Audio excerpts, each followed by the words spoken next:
네, 오늘은 3과예요. 앞서 행하시는 하나님. 네, 신학적 주제를 같이 한번 읽어보도록 하겠습니다. 34페이지입니다. 34페이지 신학적 주제 함께 읽습니다. 하나님의 임재와 권능이 믿음으로 순종해야 하는 책임을 없애주지는 않습니다. 오히려 믿음으로 반응하도록 돕습니다.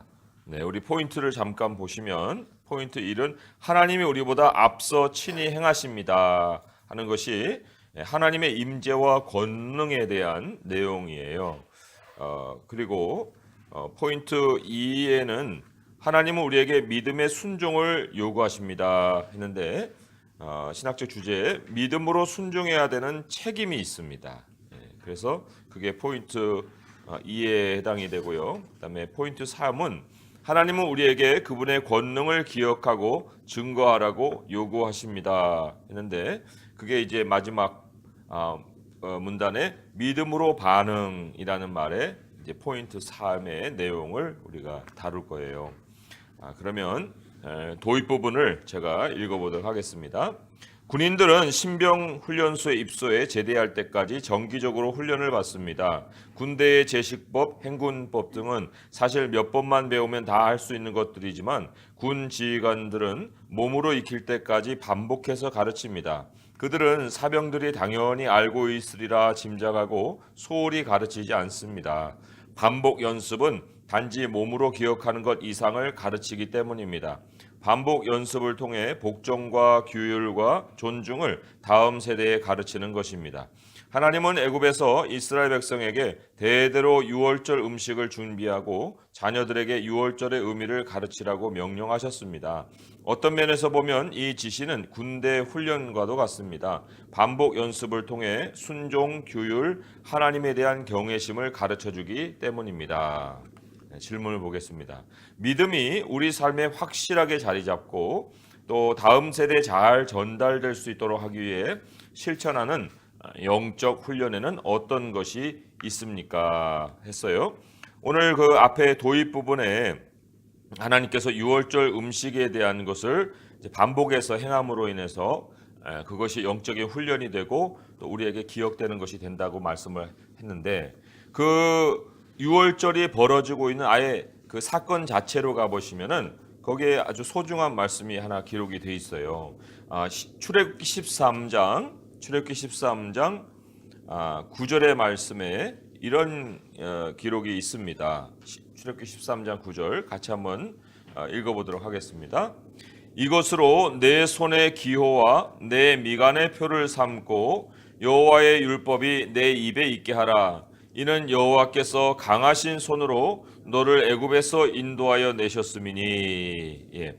이 내 손의 기호와 내 미간의 표를 삼으라는 표현이 뭐 많이 나오진 않지만 중요할 때마다 등장을 합니다. 그래서 과연 이 뜻이 뭘까? 유대인들은 그 문자적으로 손에 그리고 미간에 그거를 조그만 그 율법을 기록한 것들을 넣어놓고 이제 다녀요. 그런다고 무슨 뭐 그게 기억이 될까 싶은데 아무튼 예식으로 이것을 전환시켰거든요. 그런데 여기에 지금 최초로 이 표현이 나온 것이고 그리고 처음으로 그 연결된 예식이 무교병이거든요. 네, 무교병과 지금 이것을 연결시켰는데 무교병과 연결돼 있기 때문에 특별히 등장하는 것이 있다면은 입이 등장을 합니다. 그래서 손과 또 미간과 입에 있어서 항상 그것을 기억해라. 이것으로는 것은 뭐냐면 하나님이 주시는 그 말씀 계명 이제 그것이라고도 볼 수가 있는데 무교병의 계명이기 때문에 우리가 이런 좀 재밌는 상상을 좀 해볼 수가 있어요. 이제 사람이 이렇게 있어요. 얼굴이 이렇게 있는데 자 여기 이제 무교병이 있단 말이죠. 그러면 이제 이 무교병을 이제 손으로 이렇게 들고 이걸 이제 입으로 넣으려고 할 거 아닙니까? 예. 그러면 이게 무교병이라는 것은 하나님의 계명을 얘기하는 건데 이게 손에 들려 있고 지금 이 눈 사이 눈과 눈 사이로 지금 이게 보이잖아요. 예. 이게 이제 미간이고 이걸 이제 입으로 집어넣으려고 한다는 거죠. 예. 그러니까 무교병을 먹는 그 동작 자체가 손과 미간과 입을 통해서 지금 기억이 되는 거예요. 예, 그게 이제 해마다 반복이 되는 이런 상황이거든요. 물론 여기 이제 무교병에 대해서는 이제 입이 소개가 돼 있기 때문에 그렇지만 다른 데는 이제 손과 미간에 붙여 표를 삼아라 이런 말이 나오거든요. 그래서도 조금 더 상징적으로 얘기를 하자면 미간에다가 이 붙이는 거는 내가 못 보는 거예요. 예, 다른 사람이 이제 보는 거죠. 다른 사람이. 예. 그리고 이 손은 나의 행동을 얘기하기 때문에 또 내가 보는 거고요. 그래서 이 하나님의 율법을 너도 확인하고 다른 사람도 확인할 수 있도록 하라. 뭐 이런 이제 그런 그 조금 확장된 그 의미를 또한 생각을 해볼 수가 있습니다. 또는 무슨 이제 옛날에는 그 보석을 반지로 해서 손에 끼기도 하고 또 이마에다가 이렇게 걸어서 이제 그 뭐죠? 그 관처럼 그 장식하기도 하고 그랬어요. 그래서도 이제 그런 의미로도 이제 여러 가지로 해석을 해볼 수가 있다는 거죠. 그래서 만약에 이제 이 입도 우리가 좀 생각해 보자면은 하나님의 말씀에 대해서 이제 우리가 묵상하고 또 이제 서로 나누는 이런 어떤 그 행위까지도 이제 우리가 하나님의 말씀을 기억하는 일에 도움을 준다. 근데 성경에요, 그 계속해서 그 연습을 해라. 계속해서 우리가 그것을 훈련해야 된다 하는 말씀이 직접적으로 기록이 되어 있는 구절이 하나 있습니다. 그게 우리가 히브리서를 배웠잖아요. 히브리서 5장 14절에 보시면 이제 여기 지금 반복 훈련에 대한 것을 얘기했기 때문에 반복적인 어떤 것이 예식을 통해서만 정기적으로 찾아와서 그것이 우리에게 기억되는 것만 아니고요.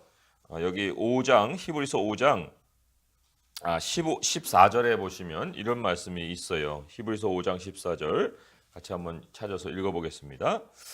단단한 음식은 장성한 자의 것이니 그들은 지각을 사용함으로 연단을 받아 선악을 분별하는 자들이니라. 네, 여기에 사용함으로라는 말이 있어요. 사용함으로. 이게 이제 사용함으로가 그냥 보기에는 어떤 그 반복적인 것이 이 한글 안에서는 그렇게 뚜렷하게 나타나지 않을 수 있지만은 이게 영어 성경도 확인해 보시면 알겠지만은 그 굉장히 지속적인 사용이라는 것이 나와 있습니다. 지속적인 사용. 무엇을 지속적으로 사용하냐면 지각을 지속적으로 사용을 한다는 거예요. 하나님께서 우리에게 주신 그 어떤 그 영적인 그 기관이죠. 영적인 어떤 눈 이거를 끊임없이 사용을 하는 거예요. 그래서도 지금 말씀을 앞에다 두고 성경이 우리의 미간 사이에서 계속해서 들어옴으로 인해서 그것이 지속적으로 연습이 되고 그게 그러므로 인해서 선악을 분별하는 결과를 가질 수 있다. 그러니까 우리가요 사실 성경 공부 12주 딱 끝나면 나는 성경을 마스터하느냐? 안 그래요.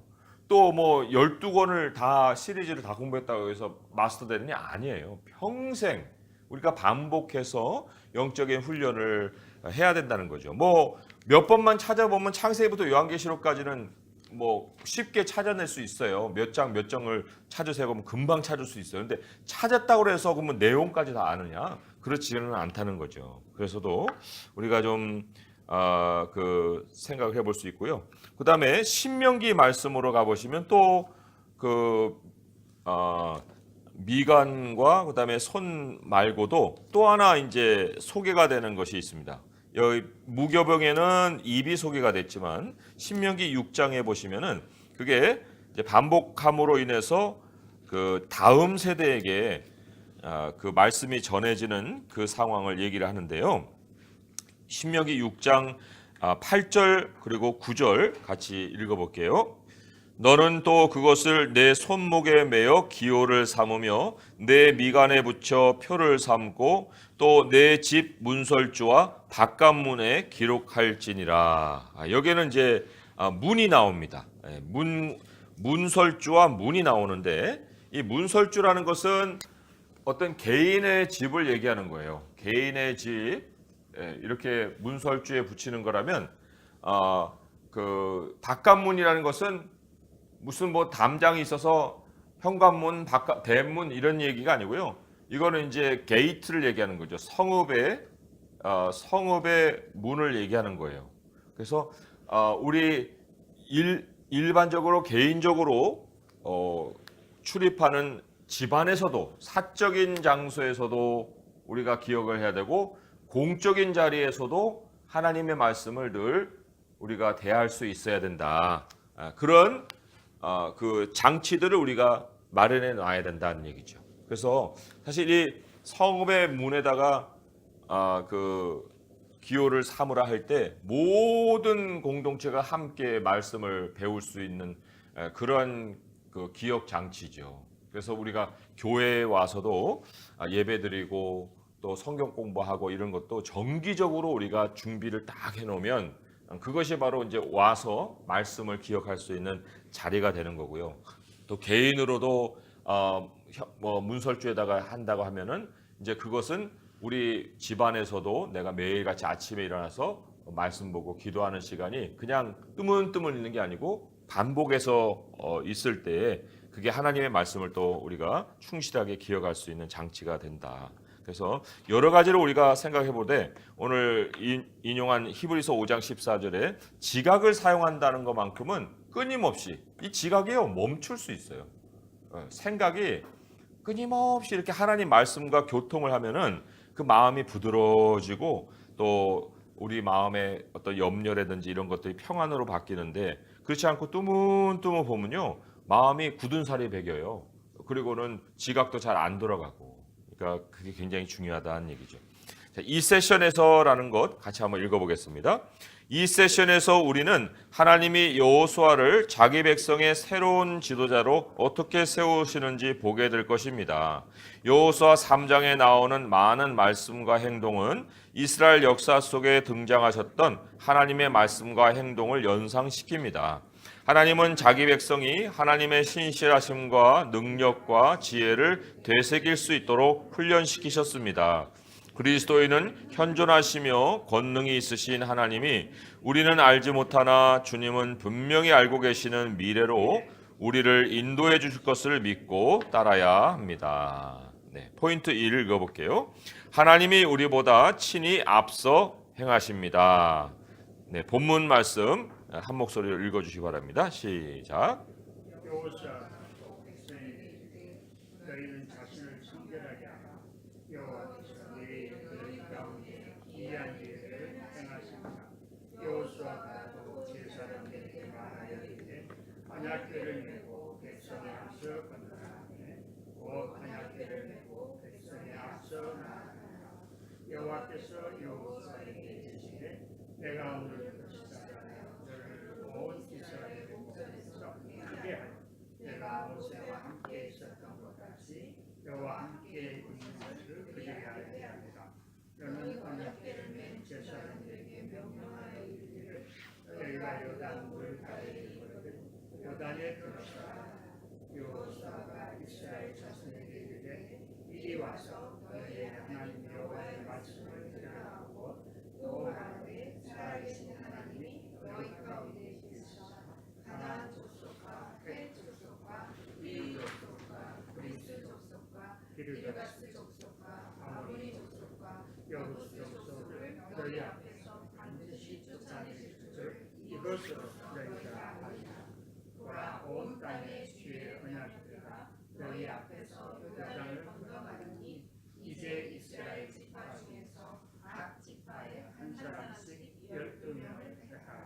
온 땅의 주 여호와의 때를 맹세사장께 가까이 요단물을 닦고 멈추면 요단물 곧 위에서부터 흘러내리는 물이 끊어지고 한 곳에 쌓여 서리라. 아멘.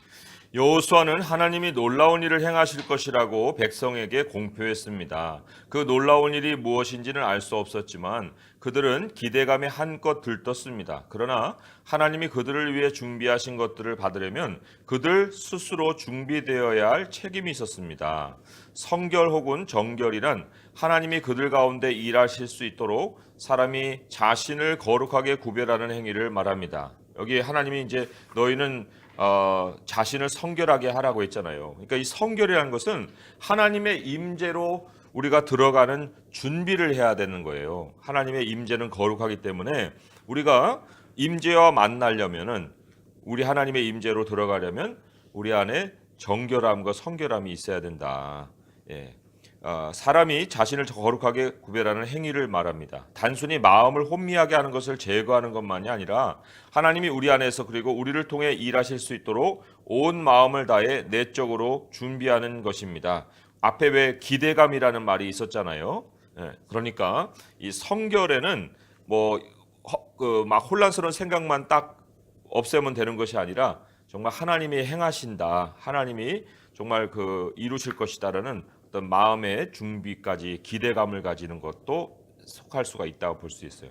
이스라엘 백성은 그들을 위해 하나님이 행하실 기적을 체험할 준비가 되어 있어야만 했습니다. 자, 질문이죠. 하나님이 마음껏 일하실 수 있도록 마음을 정결하게 하고 영적으로 준비하는 것이 중요한 이유는 무엇일까요? 했습니다. 왜냐하면 왜 영적으로 준비하는 것이 중요하냐면 답을 그냥 아주 단도직입적으로 달자면 하나님은 우리의 정결을 통해 역사하셔요. 하나님 우리의 정결을 통해서 역사하십니다. 더러움이 섞여 있으면은 우리가 하나님으로부터 기대할 수가 없어요.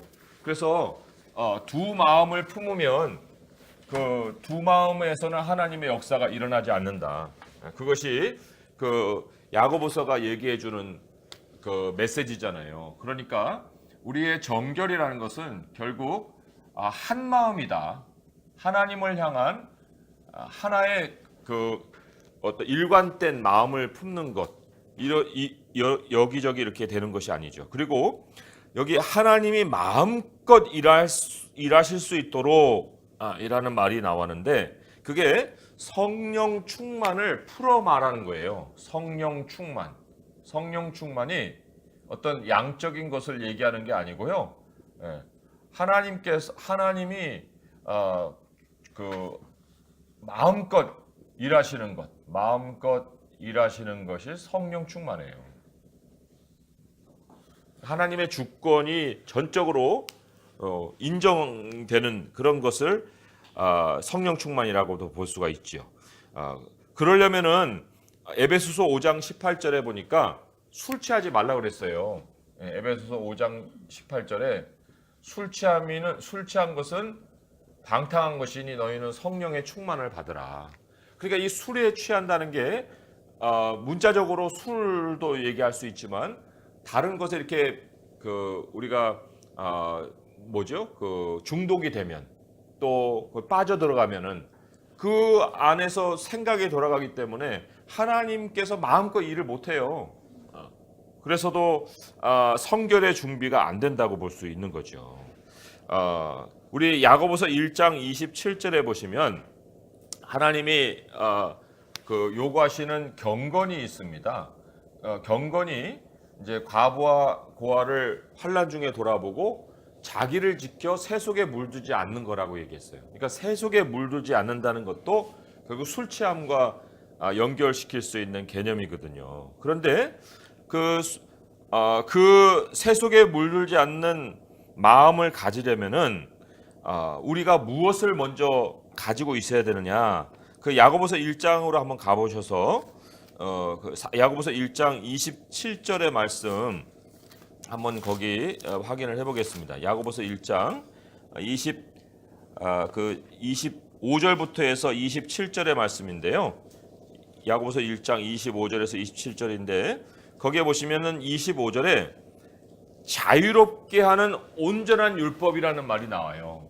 자유롭게 하는 온전한 율법. 자, 우리가 율법이라는 것은 사람을 이렇게 좀 얽어매는 것 같은 생각을 하기가 쉽습니다. 근데 여기는 자유롭게 하는 율법이라는 표현을 써요. 그러면 하나님의 법을 보면 볼수록 우리 안에 자유가 임한다는 거고, 정말 한 마음으로 어디 매이지 아니하고 하나님이 충만하게 역사하는 상황이 된다는 얘기인데, 그게 어떻게 가능하냐 하면 출애굽기에 보시면은 10계명의 전제 조건이 있어요. 10계명의 전제적인 사건이 일어났다는 거예요. 10계명의 19장 보시면 20장에 보시면 이렇게 기록이 돼 있거든요. 20장 2절 3절에 출애굽기요. 네, 출애굽기 20장 2절에서 3절의 말씀에 이런 전제가 있고, 그리고 하나님 이런 법을 세우셨습니다. 뭐라고 했냐면, 나는 너를 애굽 땅 종 되었던 집에서 인도하여 낸 내 하나님 여호와니라. 너는 나 외에는 다른 신들을 내게 두지 말라. 그래서 이 하나님이 주시는 율법은 우리를 노예되게 하는 율법이 아니라 우리를 자유하게 하시고 주시는 법이에요. 자유한 사람만이 지킬 수 있는 법이에요. 근데 그 법 중에 법이 뭐냐면, 나 외에 다른 신을 내게 두지 말아라. 왜 두 가지를 섞지 말아라 그런 얘기예요. 오직 하나님 한 분, 오직 하나님 한 분 안에 자유가 있다. 그러니까 하나님이 마음껏 일할 수 있도록 마음을 정결하게 하는 것에 정말 최고의 첫 번째 준비가 뭐냐면 하나님 한 분이라는 준비예요. 그리고 그러한 하나님 한 분을 우리가 제대로 정말 똑바르게 마음속에 가지고 있을 때 하나님이 역사하신다. 그런 영적인 준비가 하나님으로 일하게 만드신다. 이런 것을 우리가 확인을 해볼 수가 있습니다. 자, 하나님이 한 분이시다라고 할 때 거기에 이제 실천적인 것이 뭐냐면 기도라고 할 수가 있습니다. 기도. 예수님이 사실 습관적으로 기도를 많이 하셨습니다. 아까 반복적인 영적인 훈련을 얘기했는데, 그 지각의 훈련도 훈련이지만 예수님이 습관을 따라 이제 감람산으로 가셨다는 말씀도 있기 때문에 이 기도가 굉장히 또 하나의 요소가 되는데요. 이 기도를 하게 될 때 하나님이 어떤 변화를 겪게 하시느냐. 누가복음 9장 28절에 대표적인 예수님의 그 변화되는 모습을 우리가 발견할 수 있거든요. 누가복음 9장 28절 29절의 말씀에 변화산 사건이에요. 누가복음 9장 28절 29절의 말씀 한번 찾아서 읽어보도록 하겠습니다. 시작. 이 말씀을 하신 후 8일쯤 되어 예수께서 베드로와 요한과 야고보를 데리고 기도하시러 산에 올라가사 기도하실 때에 용모가 변화되고 그 옷이 휘어져 광채가 나더라. 예. 이게 바로 왜 이게 대표적인 어떤 성결이라고 얘기할 수 있느냐면요. 하나님이 성결하라 할 때 구약에서 주시는 두 가지 준비 작업이 있어요. 뭐냐면 옷을 빨아라. 그 다음에 두 번째로는 그 동침을 금합니다. 일정 기간이지만 동침하지 말아라. 그래서 이 두 가지가 성결의 준비인데, 이 동침은 가까이함이라는 의미를 가지고 있어요. 하나님을 가까이함에 있어서 우리가 육체를 가까이 해서는 안 된다는 것을 이러한 상징적인 것을 통해서 우리에게 알려주고 있고요. 그다음에 옷을 빤다 한 얘기는 결국은 이것이 우리의 이제 거룩함의 준비를 대변해주는 예식이라고 볼 수가 있는데, 예수님이 기도하실 때 그 용모가 변화되고 옷이 휘어졌어요. 아니, 용모만 변하면 되지 무슨 옷까지 변하냐? 그렇게 생각하기가 쉬운데, 우리 주님이 변화하실 때 이 옷이 변화됐다는 것은 우리의 모든 삶에 우리에게 속해져 있는, 우리를 대변할 수 있는 그러한 그 외부적인 환경까지도 다 하나님이 변하게 하신다. 이 성결이라는 것은 그래서 마음으로만이 아니라 우리의 삶의 여러 가지 상황들도 깨끗하게 정말 지저분하지 아니하고 깨끗하게 또 정리해야 되는 그런 개념도 가지고 있다. 그래서 이 영적으로 준비하는 것의 중요성, 하나님이 우리의 정결을 통해 역사하신다는 것을 우리가 반드시 깨달아야 할 줄 믿습니다. 자, 그러면 두 번째 질문이 마음을 준비하는데 이제 어떤 것이 도움이 될까요? 그랬습니다. 마음을 준비하는 데 있어서 가장 중요한 것이 오늘 그 읽은 본문에 9절에서 10절의 말씀에 이렇게 기록이 돼 있잖아요. 너희 하나님 여호와의 말씀을 들으라 해놓고 살아계신 하나님이 너희 가운데 계시사 가나안 족속, 헷 족속, 히위 족속, 브리스 족속, 기르자 족속, 아모리, 여부스 족속을 너희 앞에서 반드시 쫓아내실 줄을 이것으로 너희가 알리라 하면 이 약속을 기억을 하게 하십니다. 약속을 기억하게 하시고 그리고는 미래를 기대하게 하신다는 거예요. 아까 우리가 성결이라고 할 때 그것이 생각의 혼란함만 내보내는 게 아니고 기대감을 갖는 것이라고 얘기를 했지 않습니까? 그런데 여기에 바로 여기 여호수아가 백성들에게 옛날에 해줬던 하나님의 약속을 떠올리면서 야, 하나님이 이렇게 쫓아내실 줄을 너희가 이제 이것으로 알 거야 하고 기대감을 갖게 하시죠. 그래서도 마음을 준비하는데 어떤 것이 도움이 되느냐? 하나님의 말씀을 우리가 떠올리고 그리고는 미래를 기대하는 거예요. 그게 어떤 의미를 가지고 있냐면요, 굉장한 의미를 가지고 있습니다. 왜냐하면 하나님이 우리를 거듭나게 하실 때 옛날하고는 완전히 참 차원이 다른 그러한 일을 우리 안에 행하시는데 뭐냐면 우리의 마음에 법을 새겨주신다 이렇게 얘기하십니다. 이 법이 바로 뭐냐면 언약을 새겨주신다는 거예요.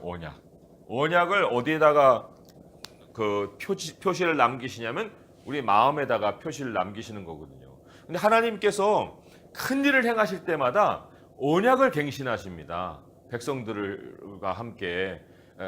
그래서 우리가 만약에 어떤 큰 일에 대한 기대를 할 때 우리도 하나님 앞에 이제 언약을 갱신한다고 생각을 해보세요. 그러면 언약 갱신이 어디서 일어나겠어요? 우리에게 이미 새겨주신 하나님의 말씀을 우리가 다시 떠올림으로 인해서 그것은 기억에 어떤 관계된 것뿐만 아니라 하나님과 우리의 언약이 다시 새로워지는 거예요.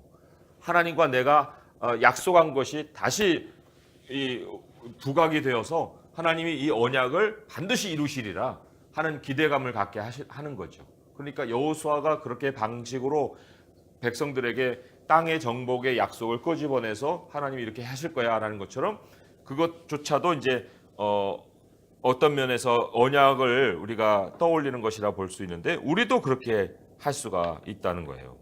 마음을 그래서 야고보서 4장 8절에 보시면 그런 말씀이 기록이 되어 있습니다. 야고보서 4장 8절의 말씀에 우리가 아까 그 하나님의 임재로 들어가는 것이 성결이라 함과 같이 야고보서 4장 8절의 말씀에 이제 마음의 준비와 함께 하나님의 임재로 어떻게 들어가느냐는 걸 읽어보겠습니다. 시작. 하나님을 가까이하라. 그리하면 너희를 가까이하시리라. 죄인들아 손을 깨끗이 하라. 두 마음을 품은 자들아 마음을 성결하게 하라. 여기에 마음을 성결하게 하는 거에 그 정말 조건이 뭐예요? 두 마음이 한 마음이 되는 거라고 하는 거죠. 두 마음이 한 마음이 되는 거예요. 그게 바로 하나님을 가까이하는 일이다. 그렇게 또 아주 구체적으로 성결에 대한 그러한 그 지시를 우리에게 해주고 있습니다. 야고보서 4장 8절의 말씀이 있죠. 자, 그러면 제가 문단을 계속해서 읽어보겠습니다. 우리는 본문에서 주님이 여호수아와 언약을 어떻게 갱신하셨고 그가 모세의 뒤를 잇는 새 지도자임을 어떻게 증명하셨는지를 볼 수 있습니다. 하나님이 여호수아에게 말씀하셨습니다. 내가 모세와 함께 있었던 것 같이 너와 함께 있을 것임이니라. 하나님은 홍해를 가르실 때 모세와 함께 하셨던 것처럼 여호수아와도 권능으로 함께 하셨습니다. 하나님은 모세와 이스라엘 백성이 광야로 건너갈 수 있도록 홍해를 가르셨던 것처럼 여호수아와 이스라엘 백성이 약속으로 건너갈 수 있도록 요단강을 여셨습니다. 참 여기 보면 하나님의 약속이 있기 이전에 뭔가 이렇게 열고 들어가야 될 관문이 항상 놓여 있다는 것을 좀 확인할 수가 있어요. 광야로 건너갈 수 있도록 홍해를 가르쳤고 약속의 땅으로 건너갈 수 있도록 요단강을 여셨는데 그 관문을 여는 열쇠가 뭐냐? 하나님이에요. 하나님. 여기 하나님이 모세와 함께 하셨던 것처럼 또 여호수아와도 함께 하셨다 하는 것처럼 하나님이 두신 약속에 반드시 그 직전에는 그것을 통과해야 되는 문이 있는데 그 문을 여는 열쇠는 바로 하나님이시다 하는 걸 여기서 좀 확인해 볼 수가 있지요. 하나님이 여호수아보다 앞서 행하시며 길을 예비하셨습니다. 여호수아가 백성 앞에 나가서 자기 권위를 주장하거나 존경받기 위해 애쓰지 않아도 되었습니다. 하나님이 백성 앞에서 여호수아를 높여주셨기 때문에 그들은 그동안 모세의 리더십을 신뢰했던 것처럼 여호수아에게도 똑같은 신뢰를 보냈습니다. 여호수아가 할 일은 계속해서 겸손히 행하며 하나님이 그를 높이실 것을 신뢰하는 것이었습니다. 이것이 바로 하나님 나라의 역동성입니다. 훗날 예수님은 자기를 낮추는 자는 높아지고 나중된 자가 먼저 될 것이며 자기 목숨을 잃는 자가 목숨을 얻을 것이요 기꺼이 섬기는 자가 큰 자가 되며 죽고자 하는 자는 살할 것이라고 말씀을 하셨습니다. 자, 이게 하나님이 앞서시게 하는 방식이에요. 어떻게 하면 하나님을 앞서게 할까? 여호수아와 모세가 우리에게 알려준 바, 또 예수님의 가르침이 알려준 바, 낮추고 또 나중되고 또 목숨을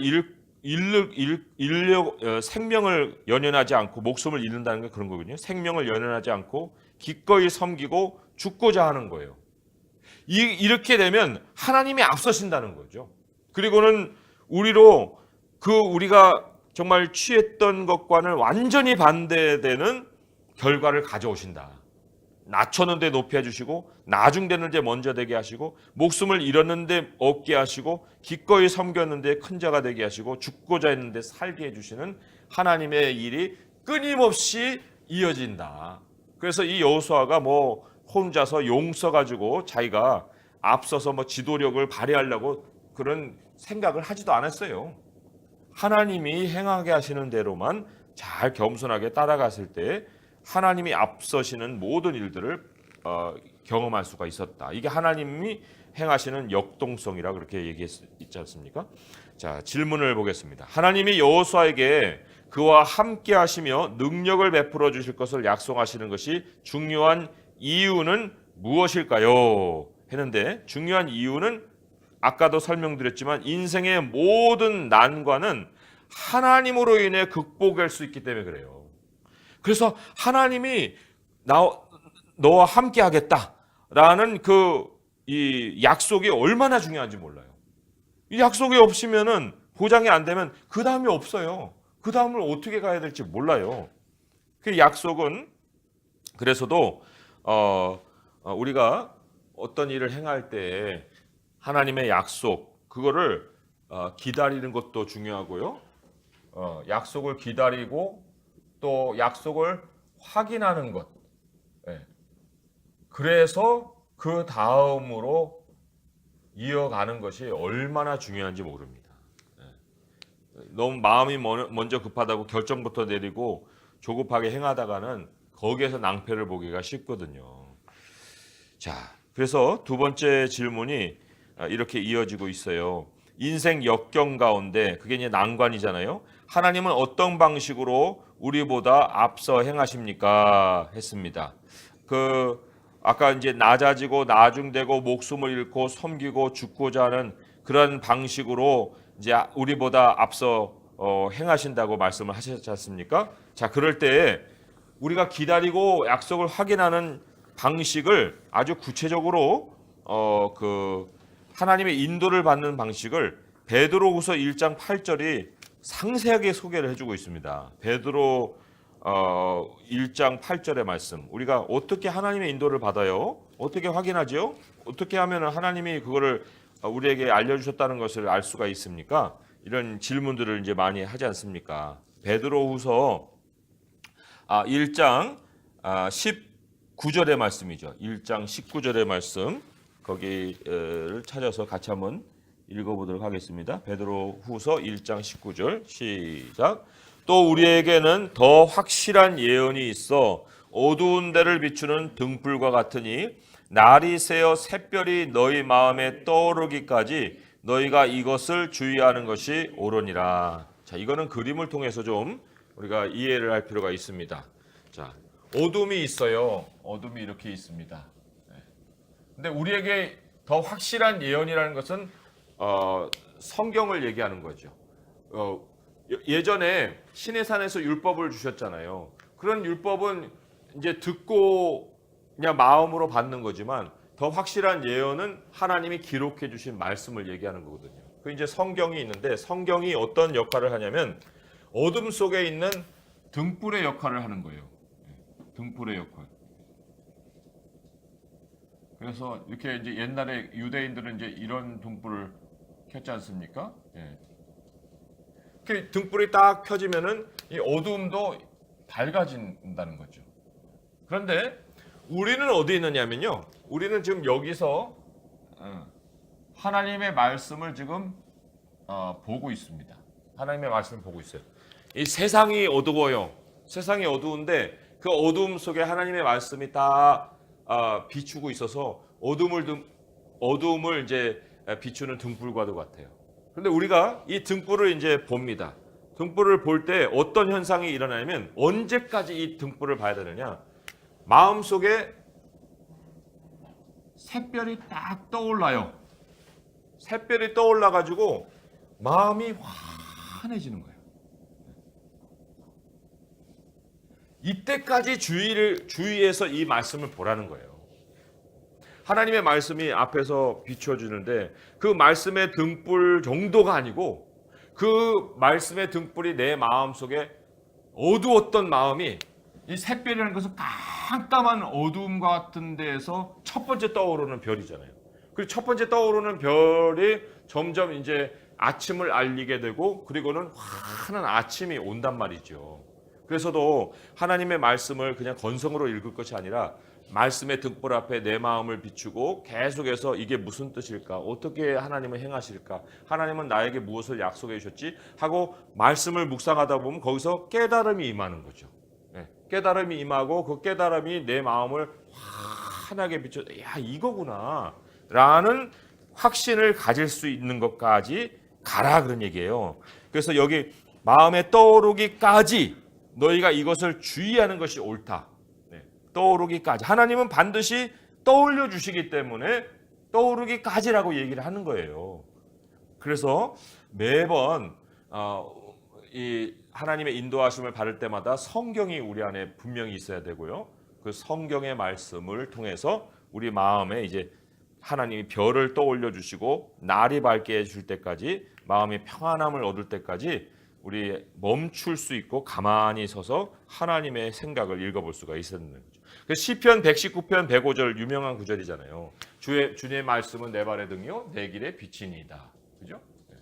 내 길의 빛이에요. 근데 이 빛, 하나님이 이 빛을 어디서 주시냐면은 마음에 샛별이 떠오르게 하시고 아침이 밝을 때까지 해주신다. 자, 그러면 계속해서 문단을 읽어보겠습니다. 요단에 들어서라는 명령은 바로의 맹렬한 추격에 쫓겨 이스라엘 백성이 홍해 해변에 섰을 때 하나님이 모세에게 하셨던 명령을 상기시킵니다. 이스라엘 백성은 탈출구가 보이지 않는 현실과 바로가 그들을 대량 학살할지도 모른다는 공포심에 사로잡혀 공황 상태에 빠졌습니다. 급기야 모세를 돌로 치려 했습니다. 그들은 모세가 자신들을 위태로운 상황에 빠지게 했다고 생각해 비난했습니다. 여기 이제 탈출구가 보이지 않는 현실, 공포심, 그다음 비난 이런 게 이제 다 어둠 속에서 보이는 일어나는 일들, 보이는 일들이에요. 그죠? 탈출구가 보이지 않는 현실, 공포심, 비난 이게 어둠이라고 보는데 모세가 백성에게 말했습니다. 너희는 두려워하지 말고 가만히 서서 여호와께서 오늘 너희를 위하여 행하시는 구원을 보라. 그들이 말씀대로 가만히 서서 기다리자 하나님이 홍해를 열어주셨습니다. 마찬가지로 제사장들의 발이 요단물을 밟고 멈추며 흘러내리던 물이 끊어지고 강은 곧 약속의 땅으로 건너갈 수 있는 큰 길이 될 것이었습니다. 여기 사실 가만히 선다, 이 기다린다 하는 얘기는요, 역설적으로 뭐냐면요, 우리가 관문 앞에 왔다는 거예요. 멈춰 섰다. 그런다는 얘기는 이제 우리가 지금까지 이렇게 길을 왔고요. 여기 이제 문이 있고, 문이 있고,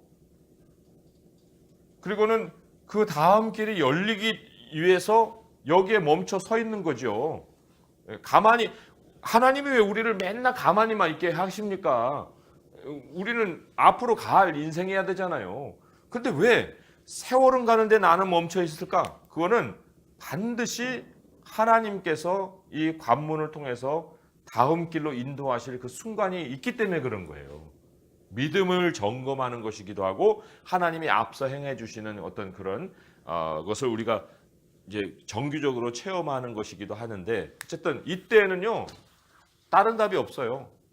기다리는 것밖에 없는 거예요. 가만히 있는 것밖에 없는 거예요. 그리고는 그것이 바로 여기까지 온 것이 끝이 아니고 새로운 시작의 서막이다.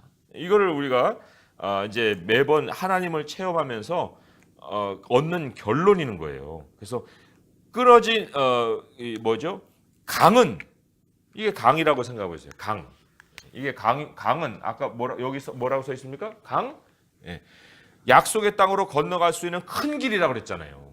이 강이 막힌 것이 큰 길이 된다. 정말 너무나도 이 믿음의 눈으로 우리가 보면은 이거만큼이 정말 놀라운 어떤 진리가 없어요. 막힌 길을 통해 하나님은 큰 길을 여신다. 십자가를 통해서 부활이 있게 하신 하나님이시지 않습니까? 그래서 이 문제가 이렇죠. 이 현장에 있던 사람들은 조상들에게서 바다를 가르는 하나님의 능력에 관해 들어 알고 있었죠. 그죠? 그런데 그것을 직접 체험한 사람은 거의 없었어요.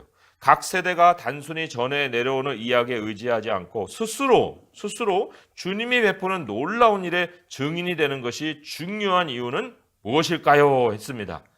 굉장히 중요합니다. 우리도 이제 성경 말씀을 쭉 읽어요. 근데 다 옛날에 이스라엘 백성들에게 일어난 일이지, 나도 이런 일이 있을까? 나에게도 이런 일이 있을까? 그런 생각을 하게 되는데, 그런데 그럼에도 불구하고 그것이 우리에게 꼭 필요한 그 이유가 뭐냐 하는 겁니다. 그것은 요한복음 4장에서 이제 우리가 확인하는데, 답을 단도직입 말씀드리자면 하나님 앞에 예배자가 되기 위해서요. 하나님 앞에 참 예배자. 예배를 우리가 그냥 드립니다. 드리는데 개인적인 감흥이 없이 드릴 때가 많아요. 얼마나 그런지 모릅니다. 이 사마리아 4장에 이제 사마리아 4장입니다.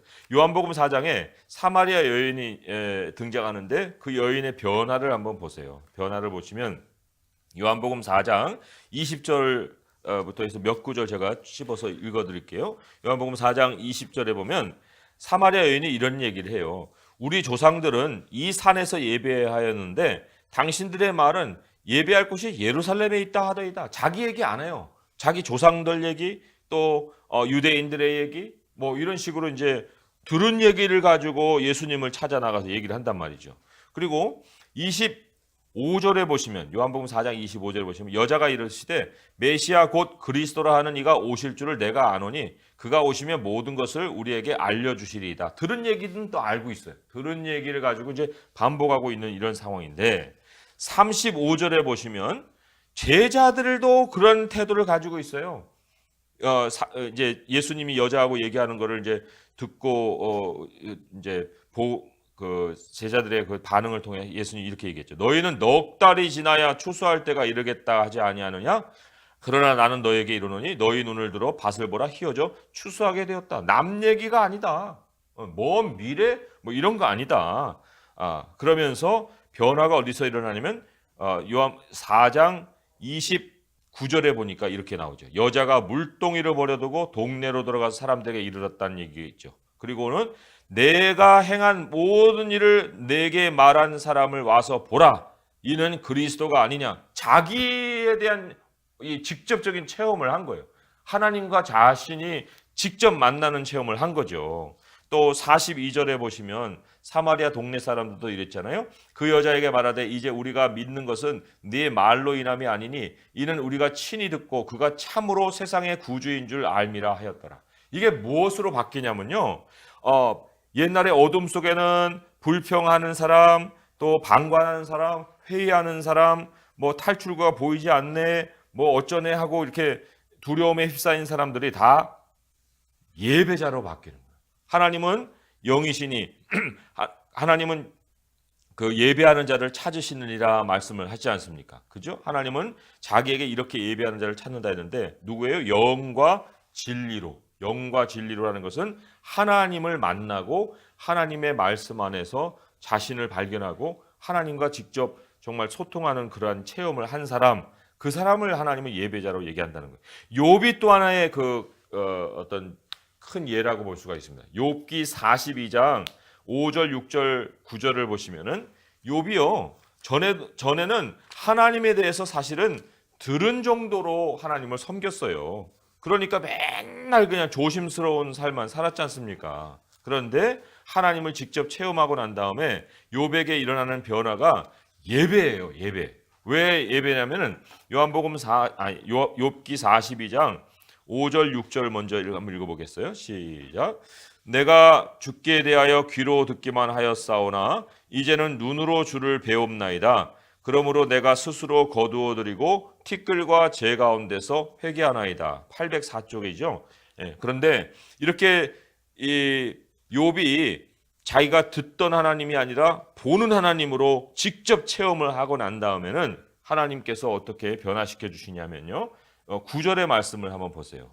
욥기 42장 9절의 말씀에 이에 대만 사람 엘리바스와 수아 사람 빌닷과 나아마 사람 소발이 가서 여호와께서 자기들에게 명령하신 대로 행하니라. 여호와께서 욥을 기쁘게 받으셨더라. 이게 기쁘게 받으셨다라는 것이 뭐냐면 예배를 통한 기쁨을 하나님이 받으셨다는 거예요. 욥이 다른 그 친구들을 위해서 하나님께 제사를 드리고 하나님이 그것을 기쁘게 받으시는 일이 있거든요. 그러니까 참 우리에게 하나님이 직접 임하신 그 체험을 하게 되면 예배가 달라집니다. 예배가 달라지고요. 정말 하나님이 임재하신 그 안에서 내 자신이 어떠한 사람이고 내가 어떤 삶을 살아야 되는지에 대한 그 기대감을 또 가지게 되는 거죠. 그래서 참 이 사마리아 여인들의 변화와 또 이 욥의 변화 같은 변화가 우리 모든 교회에 정말 믿음을 가진 모든 성도들에게 이제 순차적으로 일어나야 되겠죠. 자, 그러면 포인트 2번 함께 읽어보겠습니다. 하나님은 우리에게 믿음의 순종을 요구하십니다. 자, 본문도 한 목소리 읽어주세요. 시작. 백성이 요단을 건너려고 자기들의 장막을 떠날 때에 제사장들은 약대를 내고 백성 앞에서 나아가니라. 요단이 혹시 거두는 시기에는 항상 언덕에 넘치라. 괴를 맨 자들이 요단에 이르며 괴를 맨 제사장들의 발이 물가에 잠기자 곧 위에서부터 흘러내리던 물이 그쳐서 사르단에 가까운 매우 멀리 있는 아람 성읍 위에 이르러나 한 곳에 쌓이고 아라바의 바다가 양으로 흘러가는 온전히 끊어지니 백성이 여리고 앞에 바로 건너세 여호와의 언약궤를 맨 제사장들은 요단 가운데 아람 땅에 굳게 서고 모든 백성이 요단을 건너들을 마칠 때까지 모든 이스라엘은 그 다른 땅으로 건너갔다. 아멘. 자신이 요단강을 향해 걸어가고 있는 이스라엘 백성 중 한 명이라고 상상해 보십시오. 물론 과거에 이스라엘 자손이 바다 가운데 마른 땅으로 홍해를 건너갔다고는 하지만 그때 그 사람들은 이곳에 없습니다. 지금은 대부분 새로운 세대입니다. 어쩌면 당신은 자기 세대의 믿음이 충만하지 않다고 생각할지도 모릅니다. 또 예배를 충분히 드리지 못한 세대라고 생각할 수도 있습니다. 그동안 율법과 규율을 철저히 지키지 못한 것을 반성할지도 모릅니다. 그래서 궁금해집니다. 과연 하나님이 이 세대에게도 홍해를 걷는 것 같은 일을 베풀어 주실까? 당신은 계속해서 걸어갑니다. 차근차근 발걸음을 옮기며 끊임없이 걱정합니다. 믿음에 관해 혹은 믿음 없음에 관해 계속해서 자기 자신과 대화를 나눕니다. 제사장들이 먼저 강가에 도착합니다. 그들이 강에 발을 담그자 꽤 먼 거리에서부터 물길이 멈추고 북쪽에 물이 쌓입니다. 사해로 흘러가는 남쪽 물이 끊긴 것입니다. 마침 곡식을 거두는 시기라 강물이 넘칠 지경인데도 땅은 말라가고 있습니다. 이 세대를 위해 큰 길이 열린 것입니다. 이게 말이 됩니까? 당신은 앞사람이 걸어간 길을 따라 들어갈 용기가 있습니까? 그들의 행동에 당신의 목숨을 맡길 수 있겠습니까? 질문이 이렇죠. 눈앞에 펼쳐지는 일을 보고 두려움에 사로잡혔을 때 어떻게 대처했나요? 참 여기 말씀 중에 16절에 보니까요. 여리고 앞으로 바로 건널세 이런 말이 나와요. 여리고 앞으로 바로 건널세. 이게 뭐냐면요. 하나님은 우리가 두려워한다고 해서 다른 돌아가는 길을 제시하지 않습니다. 길은 하나예요. 여리고 앞으로 바로 건너는 것밖에 없는 거예요. 돌아가는 길은 없어요. 되돌아가지도 않고요. 그럴 수도 없고 길은 앞에 있는 거예요. 그렇기 때문에 두려움에 사로잡혔을 때 우리가 반드시 알아야 될 것은 뭐냐면 우리가 향해야 될 길은 바로 앞에 있다. 사탄이 우리의 마음을 자꾸 요동치게 만들어가지고 격기를 생각하고 플랜 B, C, D 뭐 이런 식으로 자꾸 생각을 하게 만드는 것이지 우리가 바라볼 목표는 항상 하나님이 앞에다 두시지 뒤에다 두거나 옆에다 두는 것이 없다.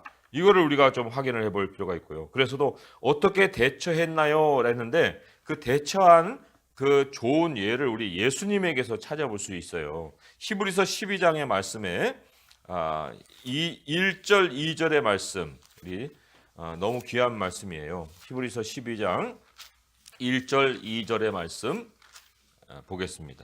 십자가가 예수님에게는 여리고와 같은 어떤 그 장애물 같다면은 예수님이 그것을 어떻게 극복을 하셨는가 할 때 12장 1절에서 2절의 말씀 제가 읽어보겠습니다. 제가 읽어보면서 설명을 드릴게요. 이러므로 우리에게 구름같이 둘러싼 허다한 증인들이 있으니 모든 무거운 것과 얽매기 쉬운 죄를 벗어버리고 인내로써 우리 앞에 당한 경주를 하며 여기 우리 앞에 당한 경주라는 말이 있어요. 그게 하나님께서 우리에게 달려갈 코스를 앞에다 두셨습니다. 코스 옆에 없어요. 뒤로 없습니다. 우리 앞에 있는 코스예요. 우리 앞에 있는 그 길을 경주하게 한다. 그게 굉장히 중요하다는 거죠. 그걸 이제 증인들이 다 거쳐왔고 우리도 이제 거쳐가야 될 그런 단계고요. 그리고 예수님이 2절에 보면 믿음의 주요 온전케 하시는 이 예수를 바라보자. 그는 그 앞에 있는 기쁨, 그 앞에 있는 기쁨이에요. 하나님 보좌에 앉아서 이제 그 만물을 통치하게 될 그런 이제 미래의 현실이잖아요. 그 앞에 있어요. 그게 뒤에 있지 않고요. 그 앞에 있는 기쁨을 위하여 십자가를 참으사 부끄러움을 개의치 아니하시더니 하나님 보좌 우편에 앉으셨느니라. 그 죽는 길로 앞으로 가시잖아요. 죽는 길도 앞으로 갔기 때문에 죽음 후에 부활이 있었던 거예요. 참 그래서 우리의 참 현실은 눈앞에 여기에서의 눈앞에라는 것은 두려움을 만드는 그 현실이죠. 그런데 우리에게 정말 참 현실은 눈앞에 보이는 현실이 아니라 그 너머에 보이는 하나님이 앞에 두신 경주 안에 우리의 참 미래가 있고 현실이 있다. 이거를 우리가 매번 두려움에 사로잡힐 때마다 생각 속에 정리를 할 필요가 있습니다. 자, 그 다음 페이지 문단을 또 읽어볼게요. 이 세션의 이야기는 하나님의 축복을 받기 위해서는 하나님의 방식대로 일해야 된다 그랬죠. 하나님의 방식대로. 하나님이 앞서 인도하시고 우리는 뒤돌아가는. 하나님께 순종해야 된다는 사실을 생생하게 전해주고 있습니다. 존 H. 세미스는 한 젊은이가 믿음으로 주님을 따르기로 결심한다는 내용의 찬송가 가사를 써서 이 진리를 시적으로 표현했습니다. 예수 따라가며 D.L. 무디의 설교를 들은 한 젊은이가 비록 그 내용을 다 이해하지는 못했지만 하나님을 따르기로 작정한 것을 가사로 쓴 것입니다. 예수 따라가며 복음 순종하면 우리 행할 길 환하겠네. 주를 의지하며 순종하는 자를 주가 늘 함께 하시리라. 의지하고 순종하는 길은 예수 안에 즐겁고 복된 길이로다. 공동체 생활을 하던 이스라엘은 순종 문제로 씨름할 때 서로 힘을 주고 격려하며 의지할 수 있었습니다. 하나님은 그리스도인이 주님께 순종하기를 원하시는 것처럼 이스라엘도 순종하기를 기대하셨습니다. 자, 질문이죠. 믿음 가운데 하나님께 순종하도록 서로 격려하고 지원하는 일을 우리 교회는 얼마나 잘 해내고 있습니까? 어떻게 하면 더 잘할 수 있을까요? 자, 여기에 비근한 예가 빌레몬입니다. 참 신실한 종이에요. 참 저는 이 빌레몬과 같은 인물이 되기를 바라고요. 또 우리 모든 성도들이 다 빌레몬과 같은 그런 모습이기를 원하는데요. 빌레몬은 한 장이에요. 한 장의 책이기 때문에 뭐 사람들이 이렇게 주목할 수도 있고 아닐 수도 있는데요. 근데 한번 보겠습니다. 그 빌레몬서 한번 어디 그 신약성경 351쪽에 있어요. 351쪽 디도서 다음이 빌레몬서거든요. 351쪽에 빌레몬서 뭐 한 장이니까 4절에서 7절까지 말씀, 그게 설명이 필요한 말씀이에요. 한번 읽어보도록 하겠습니다. 시작. 내가 항상 내 하나님께 감사하고 기도할 때에 너를 말함은 주 예수와 및 모든 성도에 대한 내 사랑과 믿음이 있음을 들음이니 이로써 내 믿음의 교제가 우리 가운데 있는 선을 알게 하고 그리스도께 이르도록 역사하느니라. 형제여 성도들의 마음이 너로 말미암아 평안함을 얻었으니 내가 너의 사랑으로 많은 기쁨과 위로를 받았노라. 예. 여기 참 귀한 말씀인데요. 또 도표를 통해서 이해를 하면은 더 쉬워요.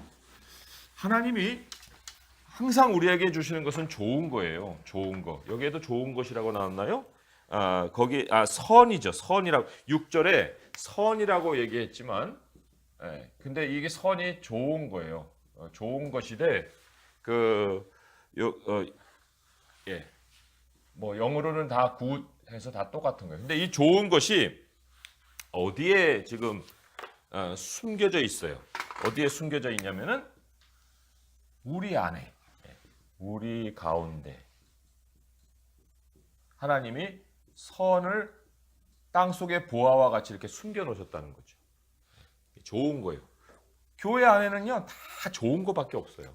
하나님이 다 좋은 거를 예배해 놓으십니다. 그런데 그게 눈에 가려져 있는 거예요. 몰라요. 아무도 아직은 몰라요. 그런데 빌레몬이 믿음의 교제를 합니다. 믿음의 교제. 그게 몇 절이에요? 믿음의 교제. 6절에 너의 믿음의 교제가 우리 가운데 있는 선을 알게 한다 그랬어요. 믿음의 교제. 이게 믿음의 교제라는 게요. 뭐 어렵게 풀 것이 아닙니다. 뭐냐면 믿음을 가지고 교제한다는 것은 다른 성도를 온전히 믿어주는 거예요. 다른 성도의 모습을 그대로 신뢰해 주는 거예요. 얼마나 사람들은요 자기 자신이 인정받기를 원하는지 몰라요. 뭐 조그만 흠만 지적을 해도 그게 기분 나빠지는 거거든요. 흠 없는 사람이 어디 있습니까? 그런데 그 흠을 보는 게 아니고 그 사람을 그대로 인정해주고 믿어주고 들어주고 하는 거예요. 이 믿음의 교제를 통해서 빌레몬만 만나면 사람들이 그냥 얘기하고 싶고 옆에 두고 싶고 이런 사람이에요. 근데 이 믿음의 한 사람의 믿음의 교제가 우리 가운데 감춰두신 선을 발견하게 합니다. 모든 사람이 발견을 하게 해요. 그리고 거기에만 멈추지 않습니다. 이 좋은 것이 발견됨으로 인해서 어디에까지 이르는다고 그랬어요? 그리스도. 그리스도께. 그러니까 우리 교회는 그리스도의 몸이잖아요. 그런데 그리스도의 몸이라 하면서 그리스도의 몸의 실체는 우리가 잘 느끼지 못할 때가 있거든요. 그런데 믿음의 교제가 우리 가운데 있는 좋은 것을 알게 하고 그로 인해서 우리 교회가 그리스도의 몸이구나 하는 것을 발견하게 한다. 그러니까 결국 발견하는 것은 뭐예요? 그리스도가 발견되는 거예요. 그리스도가. 그리고 그리스도가 발견됨으로 인해서 얻게 되는 열매가 뭐냐면 성도들의 평안함이에요. 성도들의 마음이 너로 말미암아 평안함을 얻었다. 여기 이제 평안이 임하는 거죠. 평안이. 이게 한 사람이 하는 그 믿음의 교제가 어마어마한 결과를 낳지 않습니까? 그래서 우리 서로에게 신뢰를 베풀어 준다는 거. 근데 왜 이게 참 중요했냐면요. 제가 이제 아까 요단강에 이제 그 예를 들어서 보지만은 요단강에 중간에 이제 제사장들이 이렇게 몸을 담그고 흘러가는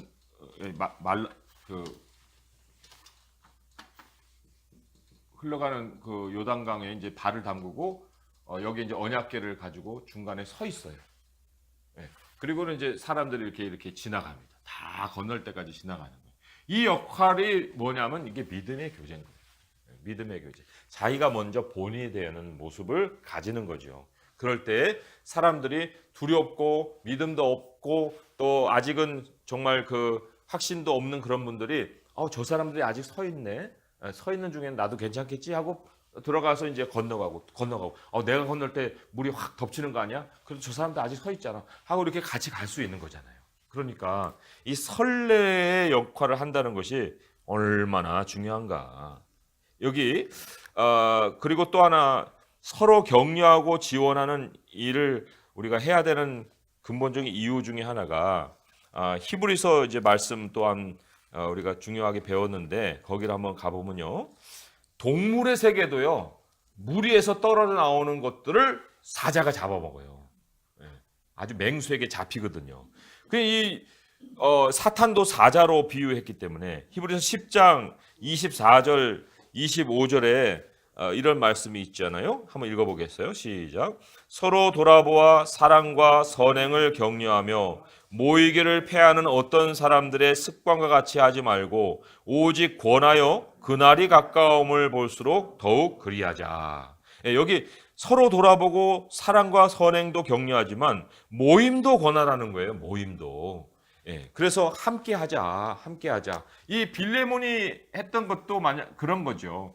그 성도들의 모임을 잘 끌어가고 또 안 온 사람들을 또 이제 이렇게 붙들어 놓고 그리고 연락도 하고 이런 역할을 한 거죠. 그러니까 무리 안에서 떨어져 나가서 그냥 혼자 맹수에게 사로잡혀 먹히는 이러한 일들이 없었다는 거예요.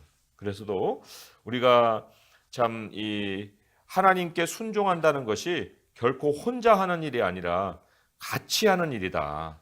이스라엘이 순종했던 것도 그렇고 우리가 해야 될 앞으로의 순종의 모습도 그렇고 함께 믿음의 교제를 통해서 우리 하나님의 백성을 지켜내는 것이다. 이거 빌레몬을 통해서요. 좀 우리가 확실하게 다시 한번 확인을 할 수가 있습니다. 자, 3번 포인트 같이 읽어볼게요. 시작. 하나님은 우리에게 그분의 권능을 기억하고 증거하라고 요구하십니다. 자, 본문을 같이 읽어주세요. 시작. 첫째 달 11일에 백성이 기도하면서 그리고 동쪽 경제 기사에 여호수아가 요단에서 가져온 그 12돌을 이스라엘 자손들에게 말하여 이르되 후일에 너희의 자손들이 그들의 아버지에게 묻기를 이 돌들은 무슨 뜻입니까 하고 너희는 너희의 자손들에게 알게 하여 이르기를 이스라엘이 많은 땅을 밟고 요단을 건넜습니다. 너희 하나님 여호와께서 요단물을 너희 앞에서 마르게 하사 너희를 건너게 하신 것이 너희 하나님 여호와께서 우리 앞에 홍해를 말리시고 우리를 건너게 하신과 같았나니 이는 땅의 모든 백성에게 여호와의 손이 강하신 것을 알게 하며 너희가 너희 하나님 여호와를 항상 경외하게 하려 하시니라. 아멘.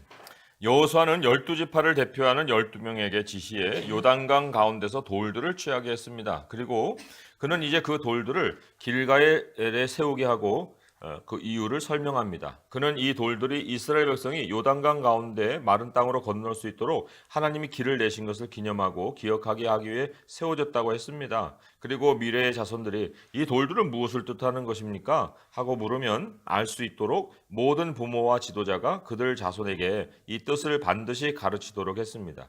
이 모든 기적은 하나님은 전능하시며 영원토록 경외하고 두려워할 만한 분이시라는 사실을 세상 모든 사람에게 증거하도록 베풀어졌습니다. 이 돌들처럼 우리도 하나님과 그분의 역사에 관한 놀라운 이야기를 전해야 합니다. 돌이 증인인데 우리는 왜 못하냐 이제 그런 생각을 해볼 수가 있겠죠. 자, 질문이죠. 당신 삶의 역사하신 하나님의 강한 능력, 하나님의 강한 능력에 관해 마지막으로 간증했던 때가 언제입니까? 다른 사람들의 간증에서 우리는 어떻게 힘을 얻을 수 있습니까? 자, 이게 이제 하나님의 강한 능력이 뭐냐는 것과 또 간증이 뭐냐 하는 것에 대한 이제 의미와 정의를 좀 알아야 필요가 있습니다. 그런데 이 하나님의 강한 능력 중에 능력이 뭐냐면 사랑의 힘이라고 했어요. 사랑의 힘. 그죠? 그게 로마서 8장 35절에서 39절인데요. 그 로마서 8장 35절에서 39절 우리 아름다운 진리의 말씀 같이 한번 찾아서 읽어보겠습니다. 로마서 8장 35절에서 39절. 이런 상황 속에 하나님의 강한 능력이 역사하기 때문에 우리가 하나님의 강한 능력에 대한 체험을 정말 매일같이 하고 있다는 것을 알 수가 있는 거죠. 로마서 8장 35절 39절 읽어봅니다. 시작. 누가 우리를 그리스도의 사랑에서 끊으리요? 환난이나 곤고나 박해나 기근이나 적신이나 위험이나 칼이랴. 기록된 바 우리가 종일 주를 위하여 죽임을 당하게 되며 도살당할 양같이 여김을 받았나이다 함과 같으니라. 그러나 이 모든 일에 우리를 사랑하시는 이로 말미암아 우리가 넉넉히 이기느니라. 내가 확신하노니 사망이나 생명이나 천사들이나 권세자들이나 현재일이나 장래일이나 능력이나 높음이나 깊음이나 다른 어떤 피조물이라도 우리를 우리 주 그리스도 예수 안에 있는 하나님의 사랑에서 끊을 수 없으리라. 아멘. 여기에 환난이나 곤고나 박해나 기근이나 적신은 이제 빨개벗은 몸이잖아요. 그러니까 부끄러움과 수치를 경험하는 거예요. 위험이나 칼이랴 이렇게 나오는데 우리가 넉넉히 이긴다는 거예요. 넉넉히. 이게 이제 하나님의 강한 능력을 우리가 체험하는 사실이잖아요.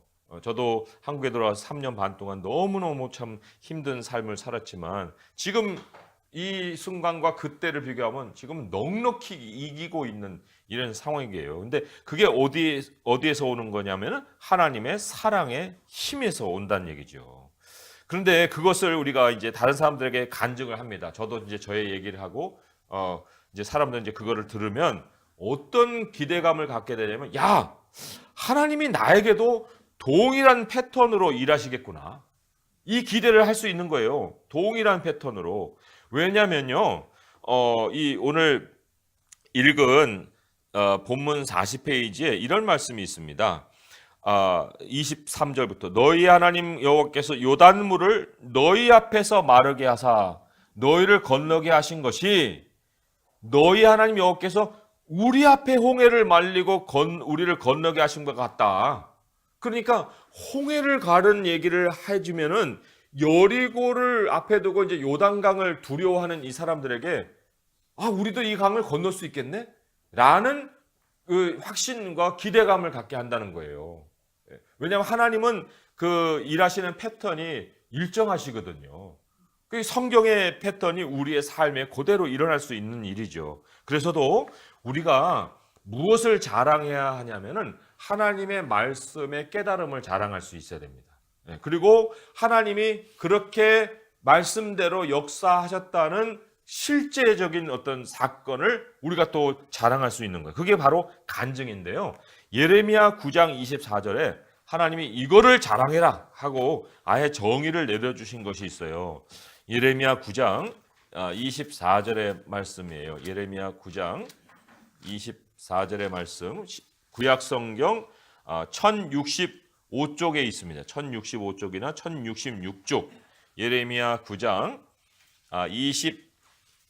24절의 말씀, 예레미야 9장 24절의 말씀. 같이 한 목소리 읽어보겠습니다. 시작. 자랑하는 자는 이것으로 자랑할지니 곧 명철하여 나를 아는 것과 나 여호와는 사랑과 정의와 공의를 땅에 행하는 자인 줄 깨닫는 것이라. 나는 이 일을 기뻐하노라. 여호와의 말씀이니라. 네, 여기 자랑할 것이 첫 번째 성경을 깨달은 것을 나누는 거예요. 우리 이제 순 모임이나 또 여러 성도들과의 모임 속에서 성경을 이렇게 읽었는데 하나님이 이런 깨달음을 주셨어요 하는 거를 얘기하는 게 간증이에요. 큰 게 간증이 아닙니다. 또 하나는 하나님께서 사랑과 정의와 공의로 행하시는구나. 네. 이거를 이제 체험하고서 깨달은 걸 얘기하는 거. 그게 바로 또 하나님이 자랑하라고 얘기한 것이거든요. 그래서도 사람은요, 이 다른 사람들 앞에 어떤 간증을 할 때 절대로 말씀에 기초가 없는 얘기를 해서는 안 됩니다. 말씀의 기초로 뭐 자기 생각을 자꾸 얘기하는 거, 은혜로운 얘기라도 그 은혜가요, 하나님이 일하시는 패턴과 전혀 다른 은혜면 이건 자기 주관적인 생각을 전하는 것일 수도 있거든요. 우리 아들을 그 위해서 정말 100일을 기도했는데 하나님께서 서울대학교를 합격시켜 주셨어요. 너무 감사해. 그러면 100일 기도하면은 하나님이 합격시켜 주시는 게 패턴입니까?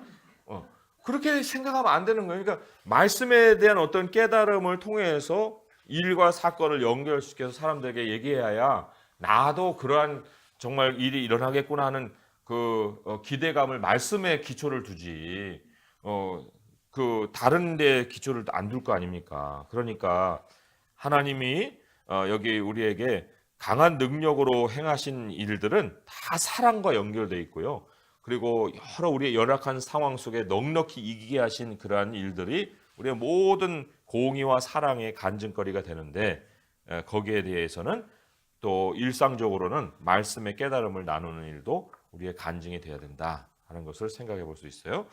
자, 문장 계속 읽어볼게요. 하나님은 이스라엘 백성을 약속의 땅으로 데려가시기 위해 주님이 어떤 일을 하셨는지 기억할 수 있도록 기념비를 세우라고 여호수아와 백성에게 명령하셨습니다. 예수님은 배신을 당하신 바로 그날 밤 우리를 죄에서 구원하기 위해 자신을 희생제물로 내어주심을 기억하라고 제자들에게 명령하셨습니다. 그리스도인은 성찬에 참여할 때마다 예수님의 죽음과 부활을 통해 죄를 멸하기로 하신 하나님의 계획을 기억합니다. 하나님은 우리에게 그분의 권능을 기억하고 증거하라고 요구하십니다. 모세가 백성을 어떻게 인도해야 할지 하나님께 여쭈었을 때 주님은 그의 지팡이를 뱀으로 바꾸셨습니다. 그들에게 그들의 조상인 하나님 곧 아브라함의 하나님, 이삭의 하나님, 야곱의 하나님 여호와가 내게 나타난 줄을 믿게 하려 기적을 일으켰다고 말씀하셨습니다. 하나님은 우리에게 서로 복음을 나누고 믿지 않는 사람들에게도 복음을 전해 믿음으로 인도하라고 요구하십니다. 했어요. 자, 하나님이 기적을 일으키시는 일은 믿음을 일으키시고자 하는 뜻이 있지 그 자체로 하나님을 자랑하는 일은 없습니다. 하나님의 능력 이런 거를 하나님 구태여 기적을 통해서 나타날 필요가 뭐 있어요. 하나님의 그 최종 목적은 우리의 믿음을 갖게 하시는 데 있는 거거든요. 자, 그런데 이제 질문이 이렇습니다. 간증하지 못하도록 가로막는 장애물은 뭐냐? 장애물은 뭐였냐면요. 제가 이제 좀 찾아봤더니 두 가지 정도 그 장애물이 있습니다. 아주 여러 가지 종류를 찾아볼 필요도 없고 여기 안에 모든 게 다 통한다고 볼 수가 있는데요. 첫 번째는 대적하는 사람이 간증을 하지 못하도록 가로막는 장애물이에요. 고린도전서 우리의 기쁨을 이제 뺏어가는 그런 상황이라고 볼 수 있겠죠. 고린도전서 16장 9절의 말씀 한번 보겠습니다. 고린도전서 16장 9절의 말씀. 간증의 기회가 이제 찾아왔습니다. 간증의 기회가 찾아왔는데 고린도전서 16장 9절에 같이 읽어볼게요. 시작. 내게 광대하고 유효한 문이 열렸으나 대적하는 자가 많음이라. 그러니까 첫 번째로는 대적하는 사람들 때문에 이제 장애물을 만날 수 있습니다. 이거는 이제 외부적인 장애물이라고 볼 수가 있어요. 그런데 또 하나 장애물이 있어요. 뭐냐니까 고린도 후서로 한번 가보시면 고린도 후서 2장 12절에서 17절의 말씀이 이렇게 기록이 되어 있어요. 고린도후서 2장 12절에서 17절의 말씀, 특별히 12절과 13절을 한번 읽어보도록 하겠습니다. 시작. 내가 그리스도의 복음을 위하여 드로아의 이름에 주 안에서 문이 내게 열렸으되 내가 내 형제 디도를 만나지 못하므로 내 심령이 편하지 못하여 그들을 작별하고 마게도냐로 갔노라. 드로아에 하나님이 간증할 수 있는 어마어마한 기회를 열어주셨어요. 여기도 문이 열렸다는 얘기 아니에요. 근데 아까는 대적하는 자들만 있었기 때문에 거기서는 그래도 바울이 복음을 전합니다. 대적하는 자들에 대한 것들은 크게 뭐 큰 장애물이라고 볼 수도 없어요. 그런데 진짜 장애물은 뭐냐면요, 여기에 심령이 편하지 못한 거예요. 이 디도가 누구냐면요, 고린도 교회하고 지금 사도 바울이 문제가 있어요. 그래가지고 디도를 보내서 고린도 교회의 상황을 지금 알아보라 하고 보낸 상황이에요. 근데 어떻습니다라고 보고가 아직 없는 거예요. 계속 사도 바울 마음에 고린도 교회에 대한 근심이 가득 차 있는데, 아니 한 교회에 대한 근심이 그렇게 가득 차 놓고 무슨 가서 기쁨으로 전도를 할 것이며 간증을 하겠습니까? 그러니까 이 마음이 편하지 못하니까 드로아의 기회가 있지만 마게도냐를 가버렸어요. 그죠? 예. 그런데 자, 7장으로 넘어가 보시면은 이런 말씀이 있습니다. 7장 5절에서 7절의 말씀이에요. 7장 5절에서 7절의 말씀으로 한번 보겠습니다. 시작. 우리가 마게도냐에 이르렀을 때에도 우리 육체가 편하지 못하였고 사방으로 환난을 당하여 밖으로는 다투며 안으로는 두려움이었노라. 그러나 낙심한 자들을 위로하시는 하나님이 디도가 옴으로 우리를 위로하셨으니 그가 온 것뿐 아니요 오직 그가 너희에게 받은 그 위로로 위로하고 너희의 사모함과 애통함과 나를 위하여 열심 있는 것을 우리에게 보고함으로 나를 더욱 기쁘게 하였느니라. 예, 이제 마게도냐 가니까 거기서는 더 뭐 못 살겠는 거예요. 육체도 편하지 못하고 또 사방으로 막 대적이 있고. 그런데 디도가 짠 하고 오는 거죠. 그래서 고린도 교회에서 우리 바울 사도님을 얼마나 사랑하는지 몰라요. 하고 이제 소식을 딱 전하니까 바울의 얼굴이 죽을 상에서 이제 살상으로 이제 바뀌어 버린 거예요. 환하게 이제 얼굴이 빛이 나면서 막 기쁨이 넘쳐 버리는 거예요. 그러니까 이제 여기서부터 복음 전도의 힘이 또 생기는 거죠. 하나님은요, 사실 굉장히 우리를 배려하십니다. 앞서 행하시면서 뒤를 따라보니까 뭐 벌벌벌 떨고 있고 막 얼굴이 죽을 상이 됐고, 야, 안 와? 빨리 안 와? 이렇게 억지로 끌어가시는 분이 아니에요. 그런 것 같아. 막 그러니까 하나님이 멈춰서 위로돼 주시고 기회는 열어주었지만 너 왜 안 했어? 이게 아니고 그래, 너 못하는 거 내가 알지. 너를 먼저 위로해 줘야겠구나 하는 생각을 가지고 위로를 해주신다는 거예요. 자, 이거 그래서 이 장애물이 밖에도 있고 나에게도 있지만 하나님은 그 모든 것에서 위로를 주셔서 힘을 오히려 더해 주시고 오히려 밖의 대적은 아무것도 아니다. 이건 아무것도 아니다 는 거죠. 우리 모든 생명의 근원이 이 마음에서 난다 하는 것처럼 항상 우리 하나님이 관계하시는 사람들과 평안할 수 있는 그런 삶을 또 간구하고 기도해야 될 줄 압니다. 자, 결론의 말씀 같이 한번 읽어보겠습니다. 시작. 죄를 알지도 못하시는 예수 그리스도께서 죄인들을 구속하기 위해 죄가 되셨습니다. 십자가에서 죄인들을 위해 죽으실 때 그분의 이마와 손과 발에서 피가 뚝뚝 떨어졌습니다. 주님은 도저히 값을 치를 수 없는 사람들을 위해 십자가에서 자기 생명을 기꺼이 내어주심으로써 위대한 사랑을 나타내 보여주셨습니다. 성찬에 참여하면서도 십자가의 중요성은 놓치기 쉽습니다. 그러나 십자가를 절대로 잊지 마십시오. 하나님의 기적은 단순히 개인적 교화를 위해 주어진 것이 아닙니다. 기적을 경험하는 사람들에게 영감을 주어 하나님을 믿게 하고 그분께 영광을 돌리도록 하기 위함입니다. 주님은 당신이 주님을 증거하는 데 필요한 용기를 북돋워 주실 것입니다. 자, 그리스도와 연결 읽어볼게요.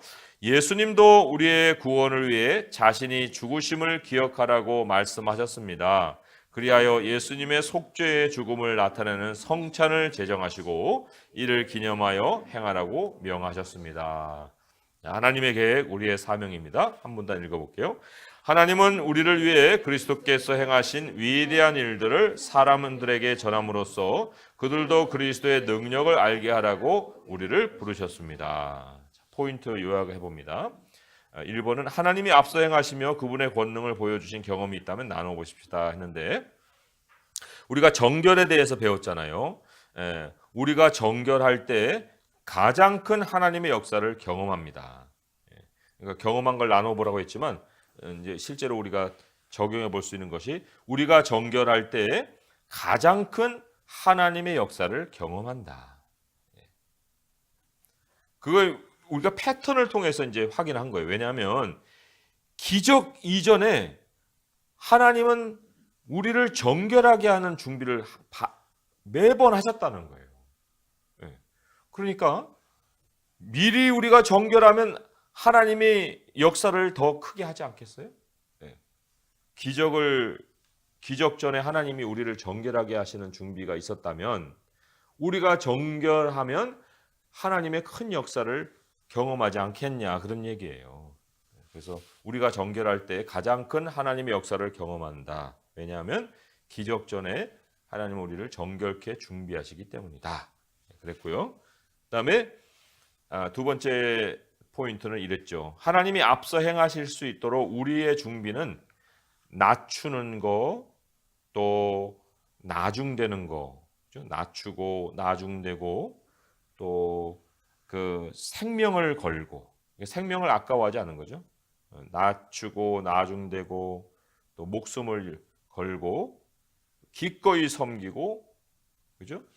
또 죽고자 했을 때 낮추고 나중되고 또 생명을 걸고 기꺼이 섬기고 죽고자 했을 때 하나님이 앞서 행하신다는 거예요. 그게 포인트 1번에서 우리가 좀 확인해 볼 수 있었습니다. 자, 두 번째는 하나님이 당신에게 믿음으로 행하도록 요청하시는 구체적인 행동은 뭐냐고 했는데 빌레몬의 예를 봤어요. 그래서 우리가 믿음의 교제다 이렇게 구체적으로 생각을 해보는데, 믿음의 교제는 아까 성도들을 전적으로 신뢰하는 것이라 했습니다. 그죠? 성도들을 전적으로 신뢰해 준다. 거기에 더불어서 우리 모이기를 격려하는 것이 필요하다고 그랬죠. 모이기를 격려하고 사랑과 선행을 격려하는 거예요. 그런 요청을 우리가 생각을 해볼 수 있습니다. 믿음의 교제, 성도들을 전적으로 신뢰하고 모이기를 격려하고 사랑과 선행을 격려한다. 자, 마지막은 예수 그리스도 안에 있는 하나님의 구원 능력을 증거하지 못하고 침묵하는 것을 극복하기 위해 그리스도인은 어떻게 서로 도울 수 있을까요? 했는데 일상에 하나님 말씀에 대한 깨달음을 나누는 거예요. 내가 먼저 이렇게 설례를 통해서 작은 것부터 나누기 시작하면 저런 게 간증이구나. 저렇게 자기 깨달음을 얘기할 수 있는 거구나. 뭐 이런 것들부터 이제 서로 배울 수 있지 않겠습니까? 그죠? 그러니까 침묵이 이제 변해서 대화가 되도록 대화의 모범을 이제 보여주는 거죠. 그러니까 간증이라는 건 첫째, 하나님 말씀에 대한 깨달음을 나누는 거고요. 두 번째는 이제 작은 일이든지 큰 일이든지 하나님이 행하신 사랑과 공의의 일을 나누는 거예요. 하나님이 행하신 사랑과 공의의 일을 나눈다. 아까 그 사랑의 힘이라는 건 이제 로마서 말씀과 연결시켜서 내가 이렇게 어려웠는데 하나님 넉넉히 이기게 해주셨어요 하는 그런 패턴이죠. 그게 하나님이 사랑과 공의의 일이지 않겠어요?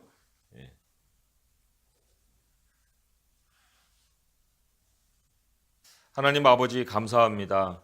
늘 앞서 행하시는 하나님이신데 우리의 깨달음이 부족하여서 또 종종 참 마음의 염려를 가질 때도 있습니다. 하나님 그러하오나 하나님이 넉넉하게 우리를 이끌어 가시오니 우리 모든 일들을 정말 믿음으로 행하게 하시고 특별히 저희들을 교회 속에 두신 그 자리에서 믿음의 교제에 정말 본이 되게 하여 주셔서 우리 안에 두신 그 선한 것들을 우리 모두가 다 발견하고 그리스도께로 이어가는 교회가 되게 하여 주옵소서. 하나님 저희들의 삶에도 저희들을 사용하사 우리 가운데 감춰진 많은 하나님의 보화들을 발견할 수 있게 하시고 또 우리를 통해서 많은 사람들이 위로받고 또 격려를 받으며 모임 가운데 하나님의 나라에 그 이르기까지 한 사람도 낙오됨이 없이 주님 안에 다 구원의 기쁨을 얻게 하여 주옵소서. 하나님 저희 이 화요 성경 공부도 하나님께서 이렇게 계속해서 이어가게 하시니 감사합니다.